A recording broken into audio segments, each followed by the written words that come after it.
ইব্রাহিম আলাইহিস সালাম একদিন আজরাইলকে বলছে, আজরাইল, কোন নাফরমান পাপীর রুহু যে কবজ করো তুমি, তখন তোমার চেহারাটা কিরকম হয়, আকৃতিটা আমার এটা একটু দেখাও। হযরত ইব্রাহিম আলাইহিস সালামকে আজরাইল বলছে, আল্লাহর কসম হে নবী, আপনি সহ্য করতে পারতেন না, আপনি এটা দেখতে চাইেন না। ইব্রাহিম আলাইহিস সালাম বললেন, না, আমার একটু হলেও দেখাও। তো আজরাইল এই বিভৎস আকৃতি, মানে নাফরমানের জান কবজ করার সময় উনার যে চেহারার আকৃতি হয়, এই চেহারাটা ধরে ইব্রাহিম আলাইহিস সালামকে দেখাইলেন।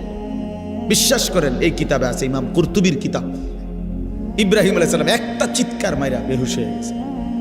হুঁশ আসার পরে ইব্রাহিম আলাইহিস সালাম বললেন, আল্লাহর কসম, আয় আল্লাহ, মালিক আপনার কসম, কবরের আযাব, জাহান্নামের আযাব কোনো নাফরমানের জন্য কিছুই লাগবে না, শুধু আজরাইলের এই ভয়ানক দৃশ্য জান কবজের সময় একবার দেখলেই তার সারা জিন্দেগীর নাফরমানির শাস্তির জন্য এটাই যথেষ্ট।